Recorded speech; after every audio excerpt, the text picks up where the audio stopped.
Have you ever considered what might happen if the north and south poles of our planet swapped places? This might sound like the stuff of science fiction, but it's not. You see, our planet's magnetic poles are not the only ones that can flip. The sun, that colossal ball of seething plasma, has its own magnetic field which undergoes a dramatic flip every 11 years. This might make you wonder, why should we care about a celestial switcheroo happening 93 million miles away? Well, this phenomenon is of great interest to scientists and space weather forecasters. The sun's magnetic flip influences the solar wind, streams of charged particles that the sun spews out into space, and these in turn can affect Earth's own magnetic field and our technology-dependent society. So what actually happens when the sun decides to flip its magnetic hat? Let's dive in and find out. The sun, like a well-choreographed dancer, goes through a cycle every 11 years. This cycle, aptly named the solar cycle, is like a cosmic ballet, with the sun's magnetic field as the prima ballerina. It's a spectacle of two main acts, the solar maximum and the solar minimum. Let's start with the solar minimum. This is when the sun is at its most quiet, with fewer sunspots and solar flares. It's akin to the calm before the storm, a moment of stillness before the dance truly begins. As the solar cycle progresses, we move towards the solar maximum. This is when the sun is at its most active, with a larger number of sunspots and frequent solar flares. The stage is set, the music is loud, and the dance is in full swing.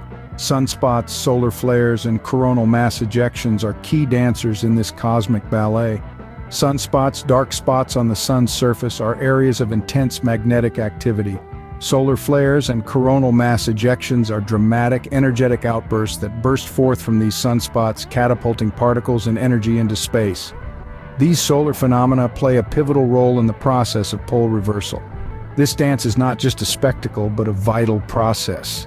The change in the sun's magnetic field, this dance of solar maxima and minima, is what leads to the flipping of the sun's poles. Now that we've gotten a glimpse into the sun's dance routine, let's delve into what happens when the music changes. Imagine a ballet dancer in mid-spin suddenly reversing direction.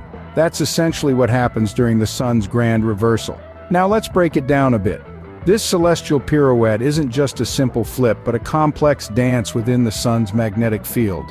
It all starts near the solar equator, where magnetic fields are created.